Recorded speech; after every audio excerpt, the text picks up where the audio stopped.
Once again, the Mariners' offense is nowhere to be found, and as a result, Seattle ends up splitting a series with the worst team in baseball. Let's talk about it here on the Locked On Mariners postgame show. Colby, hit it.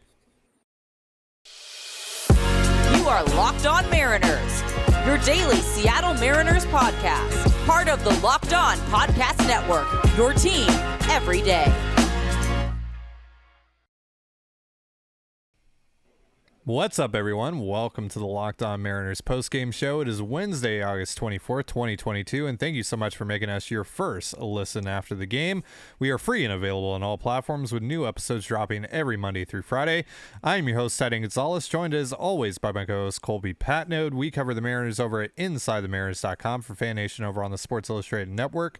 Be sure to follow the show on Twitter at LO_Mariners. Follow Inside the Mariners at Inside Mariners. You can follow me at Dane Gonzalez, DANE, GNZLZ, and Colby at CPAT11, that's CPAT11. Be sure to also check out our Patreon over at patreon.com/Control the Zone. We post 2 additional podcasts on there every single week.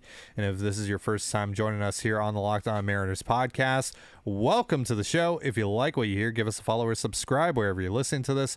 And if you're watching us on YouTube, hit the subscribe button, turn on the notification bell, and give this video a thumbs up. It would really help us out, and we greatly appreciate it. The Mariners, unfortunately, today lose by a score of 3-1 to the Washington Nationals, splitting a 2-game set with the worst team in professional baseball right now. On the show today, we're going to dive into George Kirby's really good start this afternoon, this abysmal offense, and if there's any hope for it, and the 2023 schedule dropped this morning, which typically wouldn't be big news for us here, but there's some pretty interesting stuff to go over there, so we'll hop into that later on. But there is plenty of time, Colby, to get into the negatives of this game, and we are certainly going to do that. But let's start with the lone positive from today, George Kirby, who actually set an MLB record today, 24 consecutive strikes to start this game. It would be his 25th pitch that he would throw a ball. He did get knocked around a little bit by an aggressive Nationals lineup in the first inning and gave up a run, but from that point forward, more or less settled in, and he looked pretty good today. What did you see out of Kirby? I mean, does it really matter? The Mariners lost. So Kirby was great. Like you mentioned, the 24 strikes to start, major league record, at least as far as they've been tracking this goes. 11 whiffs on 49 swings. It's not a great number, but he did get 20 called strikes today. So that's pretty good. He was in the zone, whiffs out of the zone. There was maybe 1 or 2. A lot of the swing and misses were pitches that were strikes anyways. It was kind of an interesting mix from him today. Mostly fastball, was very fastball heavy, and then 2-seamer heavy. So not a lot of breaking balls, not a lot of change ups, just mostly fastball 2-seamer. And he went right after a bad lineup, and he did what you should do to bad lineups. And he did what Robbie Ray had done the night before, which was pitch without much fear that anybody in that lineup could hurt you. You would trust your offense to score you 2 runs. Whoops, not going to happen. But again, it wasn't like a dominating, like we've seen Robbie Ray dominate in the past with like 27 whiffs. Kirby only had 11 today, but he was so efficient. He got through 7 innings, still had plenty of ammo left. If the Mariners wanted to push him for an 8th, they could have. Really no reason for them to do it at the time. So it was just a ton of strikes, filled up the strike zone. Good stuff today, but again, mostly fastball sinker, not a ton of sliders. But he did get 7 swings on the slider, and 3 of them were for whiffs. So pretty good ratio there. And I just think the ability to throw, get called strikes on all, I guess 5 of his pitches now that he's introduced the 2-seamer, is really helping him. And again, he pitched with very little fear of this lineup. And it's good to see. His rookie season has been a wild success. And if not for being overmatched or overshadowed by Julio, he'd probably be, the best rookie on the team this year.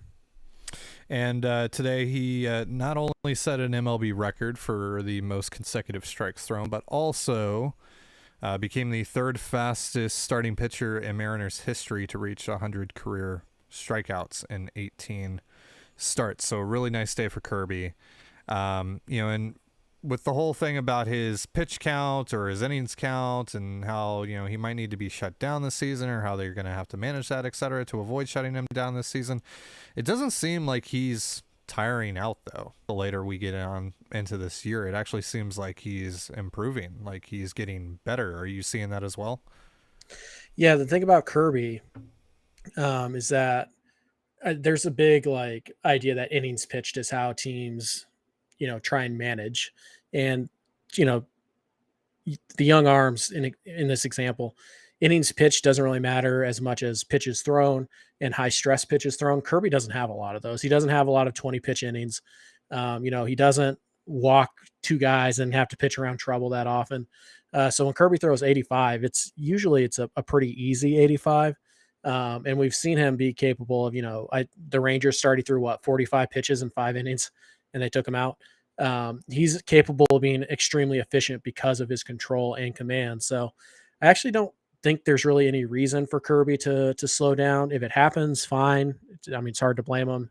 I think he's about to already passed his career high in innings pitched, I believe now. But he appears to be cruising. Again, it's not a high effort delivery. It's very fluid. He's a pretty good athlete. So there's really no reason to think that you have to coddle him. And to their credit, I think the Mariners did that a little bit after the break, and now it's they've taken off the governor and they're just letting him go, and so they'll still be selective here and there like they were today. Don't need to push him for every single out you can possibly get out of him. But I'm really not all that concerned about any kind of him hitting any kind of wall at the moment. The stuff is still good. The velocity is good. He's throwing plenty of strikes. He doesn't look like a guy who's about to finish up his first full season, because you remember last year he missed some time in the minors. So this is his first full season from start to finish, and it looks like you said, he's actually getting better. Mm-hmm. All right, so we're going to dive into the offensive struggles in just a moment, but first, a message from the NHTSA. You're hanging out with some friends and putting back a few drinks. A few becomes a few too many. As the evening comes to an end and people start to head out, you think of calling for a ride, but nah, you live nearby. You can make it home okay. It's no big deal. What are the odds you'll get pulled over anyway? And even so, what's the worst that could happen? Your insurance goes up, you lose your license, you lose your job, you tow your car. What if you kill someone? Everyone knows about the risks of driving drunk. The results are tragic and often deadly. However, that still doesn't stop everyone from getting behind the wheel while under the influence. That's why police officers are out there right now looking for impaired drivers on our roads to save lives. So if you think you're okay to drive after a few drinks, think again. Play it safe and plan ahead to get a ride. It only takes one mistake to change your life or someone else's forever. Drive sober or get pulled over. You're listening to the Locked On Mariners podcast. Thank you again for making us your first listen after the game. 1 run is all the Mariners scored today on a solo home run by Julio Rodriguez, who joined the 2020 club today. 20 home runs, 20 stolen bases. Very cool milestone for Julio in his rookie season. But that was it. That was it from the Mariners offense against one of the worst pitching staffs in all of baseball, which was led today by Anibal Sanchez, who entered this game with an ERA north of 6. It's just inexcusable. Can't do that if you're in the midst of a playoff race. If you want to be considered a playoff team, the Mariners go 2-3 against the two worst teams in baseball, the Oakland A's and the Washington Nationals, over their last 5 games. Just can't have it. This is one of the worst stretches, if not the worst stretches, the Mariners have had this year, considering the timing of it all and the circumstances in which they find themselves right now, where they're more or less in a 3-way tie for all the wild card spots. Obviously, the Rays entered today with a half-game lead, but the Rays keep on winning, the Jays keep on winning, the Twins, the White Sox, the Orioles, they're all still hanging around. And if this offense can't figure it out, because the pitching has still been, more or less remarkable for the Mariners for the most part, and I really don't blame Paul Sewald today. Obviously shouldn't have given up that home run, but the Mariners shouldn't have been in that situation to begin with because of this offense against this team. If this offense can't figure it out, though, we're going to see this amazing opportunity, this very clear path to ending this 20-year playoff drought come to an end. We're going to see it fade away. It's just going to evaporate in an instant if this offense can't figure it out, because no matter how good your pitching is, I said it yesterday, you've said it before, you can't win games 0 to -1. You have to be able to score runs, and you have to be able to score a considerable amount of runs against pitching staffs like the one that you faced today, and they did not. So where do you want to start with this, Colby? Can we start by verbally putting in their place the Mariner fans who have made excuses for this offense? They have made the case that you just need Mitch Haniger back, you just need Kyle Lewis back, you just need player X back, and when this guy, by the way, not just the Mariners, or not just Mariners fans themselves, like the Mariners themselves as well here. Exactly. Yes. Yeah. And at the end of the day, there is no justification, defense, reason, explanation. There is no there's no rationalization for what the Mariners did, A, at the deadline, and B, there's no rationalization for how fans reacted to what they did at the deadline, which was nothing to the offense. Nothing. The two guys they did get for the offense, they're not even playing. Like, they will not use Jake Lamb whatsoever. They keep giving Carlos Santana opportunities over Jake Lamb. Fine, whatever. DFA Jake Lamb, get Taylor Trammell up here. I don't care. Kirk Casale, oh, great. Yeah, look at this upgrade we made over Luis Torrens. Guys played in 2 games since the deadline. Whoop-de-doo. That's not an upgrade if you're not going to use him. So I don't get the point of adding Kirk Casale, with the intention of, like, we need to give Cal Raleigh more days off if you're just not going to play him. Like, you haven't done anything with that. Right, exactly. And so I don't get what is the point of the Mariners to not, because by the way, the Mariners have a DH problem some nights. Why would you not just let Casale catch and use Cal Raleigh as the DH? If you're really worried about replacing Raleigh's bat in the lineup, let Raleigh DH. You can be creative with these things. Yes.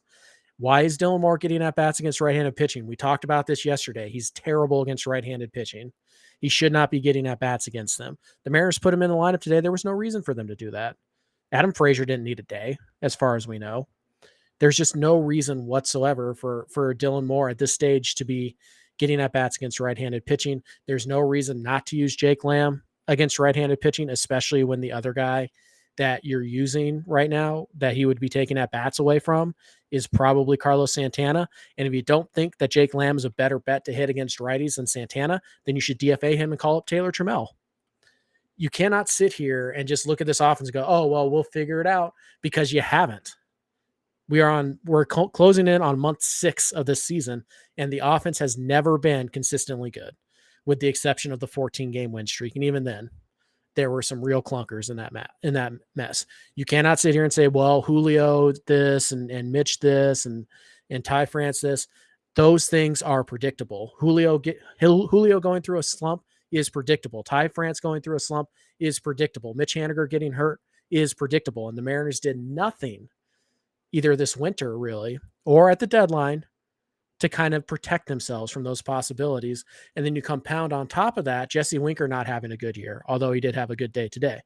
You add on top of that, Abraham Toro, just not being a major leaguer this year. Okay, it happens. And you kind of look at all these pieces that the Mariners are like, no, we don't need to improve there. We have this guy. We have Jared Kelenic.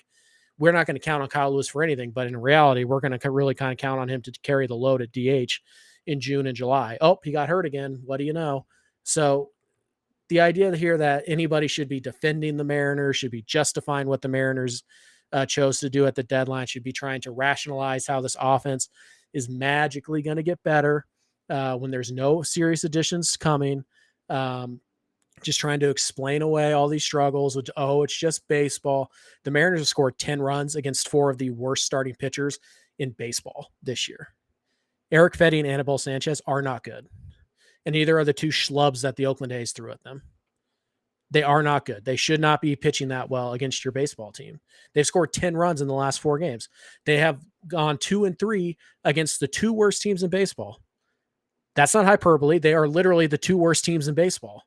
And they went 2-3 against them. So stuff the schedule talk. It doesn't matter how easy it is, because if you play like this, you're going to lose to anybody. If the offense can only score 1 or 2 runs a night, you are going to lose 80% of those games, and it won't matter what you do. And if the Mariners play like this, and I should say the Mariners offense, because the pitching staff has been fine. Seawald hiccup today, fine, whatever, it happens. But if the Mariners offense performs like this weekend, they will be swept in a 4-game series. And the questions about the choke and, they're going to fumble away this opportunity at the goal line, they will start to become legitimate, and it will be something that we have to talk about because the team has earned that condemnation based on their inaction at the deadline, based on their inability to hit, based on today was the first day they thought to move Ty France down to 5. Honestly, might not be low enough. Ty France is nothing right now. He is hurting you badly every single at bat he gets up there. Is it going to last forever? No, Ty France will figure it out eventually. But right now it's devastating, and you didn't protect against that type of slump at the deadline. And if you think you did with Jake Lamb, why aren't you using Jake Lamb? Why aren't you using Kirk Casale? Why is Taylor Trammell in AAA if you don't trust Jake Lamb? I don't get what you're doing here. Every single game you have for the rest of the year matters. I think you have 38 to go. Every single one of those games matters. And it especially matters when you're trying to break a 20-year playoff drought. So, again, stop condoning what they did. Stop rationalizing it. Stop justifying it. Stop offering a defense or thinking you're offering an explanation by saying it's just baseball. No. The offense is an issue. And it's an issue because the Mariners obviously fully believed that Mitch Haniger would come and it would snap their fingers and it would fix everything. And by the way, Mitch Haniger's been really good since he's come back. Offense still sucks. Surprise. Who could have saw that coming? Everybody. So it's inexcusable. It's indefensible. Stop doing it. The Mariners had a trade deadline response after the Luis Castillo trade at the deadline. Inexcusable, unacceptable. Anybody who's telling you, no, it was fine. It was actually fine because they got Luis Castillo. That's all that matters. It doesn't. They've scored 10 runs in 4 games against 4 terrible starting pitchers. That's the ball game. Doesn't matter how good Luis Castillo is. He can't win games 1 to -0 or -1, right? You can't do it. So there you go. I hope you enjoyed not getting Trey Mancini because, how are we ever going to get Trey Mancini at bats? Oh, hey, look at that. Carlos Santana sitting 4th again today. What are we doing? It's inexcusable. This is exactly what I warned about when I went on my rant, which which was pretty negatively received, I would say. Yeah. Post deadline. The response that I see a lot, and I even saw today when I made another tweet about it, was, one bat wasn't going to fix this. It wasn't going to fix the issue. I agree with that. You're totally right. But that doesn't mean that you should not try. It doesn't mean that you shouldn't try to plug as many holes as you possibly can, that you safeguard from as many things as you possibly can. And yeah, that's going to cost prospects. It is. But look what the position you're in right now. I still think that even after watching the last 4 games, I still think that the Mariners are the 3rd best team in the American League. I still believe that wholeheartedly. But and so going off of that, you should be open to the idea of trading prospects to fix things, even if it's just in the interim, even if it's only for rentals. And I'm not talking about trading Harry Ford. I'm not talking about trading Bryce Miller. I'm not talking about trading Emerson Hancock here. But my argument the whole time, and still to this day, is you couldn't have found anything for Taylor Dollard. You couldn't have found a piece that would help you for Jonathan Clase or some package of your mid-teens prospects. Like what they added cost them nothing, which is fine. Like I'm glad that it cost them nothing. I'm glad that Matthew Boyd and Kirk Casale and Jake Lamb cost them virtually nothing, right? Because those guys shouldn't cost you anything. But that wasn't good enough. That's the point. Is like that's not good enough. Right. That you could have added somewhere way above the tier that Jake Lamb is of a hitter for a guy in the middle of your prospect ranks, consensus prospect ranks. There is absolutely no way that you can tell me otherwise here. You're telling me that Tyler Naquin couldn't have helped this team right now? Absolutely. Him and his 129 WRC plus since he's joined the Mets? Really? That couldn't have helped? Vogelback. Even Daniel Vogelback. Trey Mancini, right? Like there are still, not every big bat that we talked about went on the market. Ian Happ didn't get traded. Wilson Contreras didn't get traded. Some of those guys did not get dealt. But there still were bats that got dealt, bats that would have helped you, bats that are improvements over guys like Carlos Santana right now. And, Carlos Santana hit all those home runs for you. That's great. That's fine. But Carlos Santana also has like 8 hits in his last 60 at-bats or something like that. Like he's, you need better. You need more consistency. And the issue that I had with the deadline as a whole was right before the deadline happened, Julio gets hurt, Ty France gets hurt, and you're just kind of, Ty France gets another arm injury, by the way. So like on top of his wrist thing, now he has the elbow thing, or it was the elbow, whatever order it was, I forget now, but like it's another arm injury. You could see that this would maybe happen. There's some writing on the wall there. Julio, you can't expect Julio to be 100% coming right back. You can't expect Mitch Haniger to be 100% coming right back. We saw Kyle Lewis there around the deadline, and they had to pinch run Carlos Santana for him at one point. There were, you will have a roster full of question marks with legs. And what you did was add more question marks, especially with someone like Kurt Casale, who's also coming off of an injury. You have Jake Lamb, who's been garbage for like the last 6 years and has only been good for the last 25 or so games. And you're banking on that being real. And then you're not even playing those guys. Yeah. Apparently you're not, because.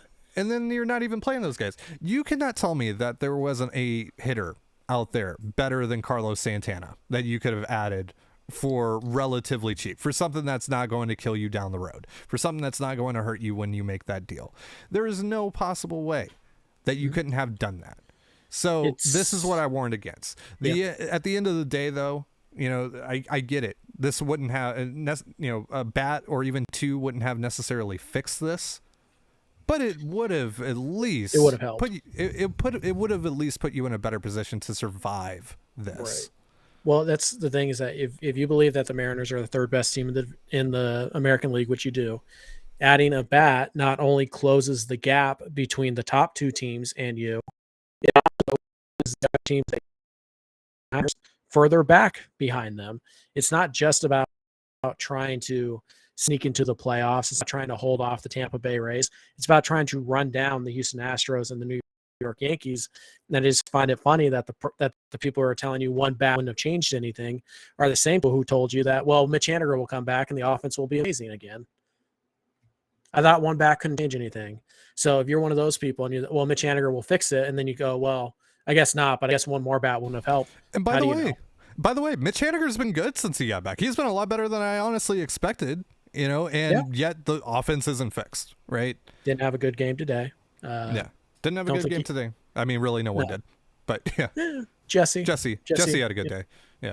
Yeah, but it's just one of those things where, hindsight's 20/20, but that call was incredibly easy, and there were a lot of Mariner fans who attempted to justify the lack of action. Not just Mariner fans, analysts too, and the Mariners themselves. Right, and so it just. I get a lot of garbage saying I can't accept when I'm wrong. I don't know. Can the Mariners? Because they were, and they're still not admitting it because Taylor Trammell's not on this team. Yeah, why is Taylor Trammell not on this team? It's because Carlos Santana, I guess, is just so valuable in the clubhouse. Or even if like Sam Haggerty can't hit right now, right, because of his shoulder thing that's going on. They're hoping he's back tomorrow. Hope. Yeah, we talked about this yesterday too. Dylan Moore shouldn't be on this team over Taylor Trammell right now, because you can call up Dylan Moore again in a week, and you're facing all these righties. Get Taylor Trammell. Imagine Taylor Trammell in left field, right, with Julio and Mitch Haniger, and then your DH is Jesse Winker for the next week. Is that not better than what they were running out there today? Yes, it is. So stop saying, "Oh well, it's such a small improvement. Does it really matter?" Yes. It does. We are 38 games away from the end of this. There's light at the end of the tunnel, and you're still, despite all of this, in a really good position to break the playoff drought, which I thought was important. I don't know. Maybe I was wrong, but I thought that was important. I thought that was a priority this year. Even incremental changes that you can make are huge. at the end of the day right now, because you got to do whatever you can to win ball games right now. If the difference between Taylor Trammell and Jake Lamb is one win, that is not the same as saying the difference is one win from April until September, right? Yeah. One win in the final 38 when you have all these teams clumped up together for a playoff spot is so much more valuable than one win in May and June, between May and June. It just is. So just saying, well, it's only going to make one. It might only get you one more run, two more runs. It might only get you one more win. Good. Then do it. Okay. We need to switch gears here. We're going way over time. So there's a lot to dive into there with the offense, though. So the 2023 schedule was released earlier this morning. And for the first time, every Major League Baseball team is going to face one another next season, and that's going to happen for the foreseeable future. So we're going to go through the Mariners schedule and how that gets all broken down for the Mariners next season in just a moment. But real quick, a reminder, this episode of Locked On Mariners is brought to you by BetOnline. BetOnline.net is the fastest and easiest way to check in on all your betting needs. Find all your sports and events at the #1 online source for odds, lines, and games. Find reviews and news of every league, including Major League Baseball, NFL, NBA, NHL, combat sports, esports, and even golf. BetOnline continues to be the top online resource for all your sports wagering information. From live in-game betting, scores, and podcasts, they have you covered. Head to BetOnline today or use your mobile device to learn more about the trends and action. BetOnline is where the game starts. So, broke it down for you just a second ago, but to reiterate real quick, Major League Baseball is changing up its schedule and how the schedule will be divvied up for every team starting next season and beyond. Every Major League Baseball team is going to face each other at least once every season now, starting in 2023. And that means that division games are going to be cut from 19 a year to 13 a year. So the Mariners will only have to see the Astros 13 times a year next year. They will only see the Angels 13 times next year, which a little disappointing. There's trade-offs, yeah. Yeah. We'll only see the Rangers 13 times a year and the A's 13 times a year from here on out. So let's bring up the schedule. It's a doozy. It's a doozy. So it opens up with 4 against the Guardians, who are coming to town tomorrow. But they will be coming to Seattle for a 4-game set to open up the season on April the 1st. And then the Angels will come to town for 3 after that. And then there's a long stretch of interleague games. It reminds me of those years where there would just be a full month of interleague games in June or July. I forget when exactly it was. But the Mariners, they'll see the Cubs, they'll see the Rockies, they'll see the Brewers, and they'll see the Cardinals all in a row in April. And then for those of you talking about strength of schedule, strength of schedule has been a big topic of discussion with the Mariners here this year.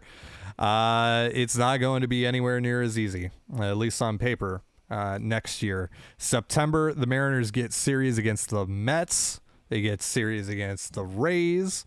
They get the Dodgers and the Astros, plus a likely improved Rangers team.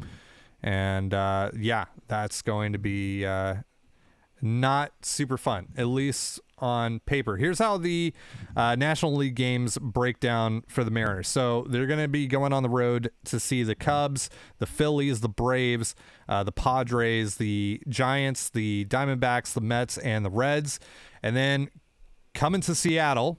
So for any of you that are in the Seattle area that want to go see some games and want to go take advantage of the opportunity to finally see some National League teams that you may not otherwise have gotten a chance to see in previous years, the Rockies are coming to town, the Brewers are coming to town, the Cardinals are coming to town, the Pirates are coming to town, the Marlins are coming to town, the Nationals are returning, and the Padres and Dodgers are also coming to Seattle. So, Colby, what about this? Well, actually, let me ask you this. Do you like the move to play all teams, all 29 teams every year? Do you think it's a good way to maybe expand the game and get more eyes on teams that you otherwise would see maybe once every 3 or 4 years? No. Doesn't bother me. Doesn't affect me at all. I could not care less about that. If I really want to watch the Braves, I'll watch them on TV. It's fine. Yeah, no, not really.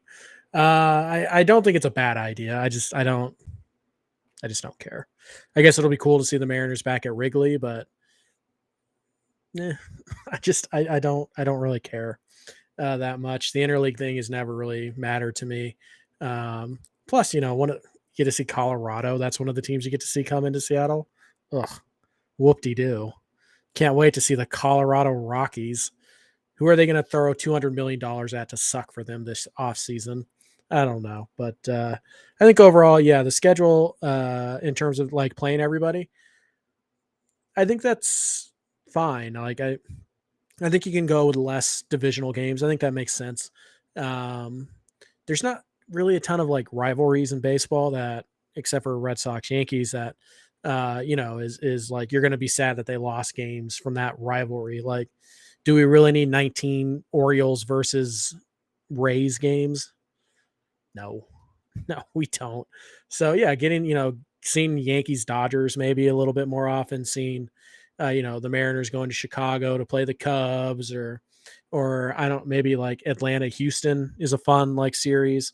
I do think that it's kind of fun that now those will happen every year. But overall, I think it's good. Much. I think it's good overall. I think it's fun. It's going to create more exciting games, I think, just around the league, like you said, like Yankees Dodgers. Now that's a yearly thing, and they can make a yearly like thing out of that, right? That can be kind of a routine.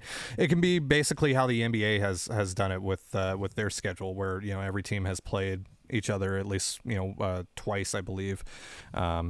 For as long as I can remember, and that's set up some really fun matchups. They can do stuff for holidays. They can do a bunch of stuff like that. So I think from that aspect, it's fun, and I always liked interleague play, and obviously the shine has kind of rubbed off from that as of late when the league realigned with the Astros moving over to the AL West.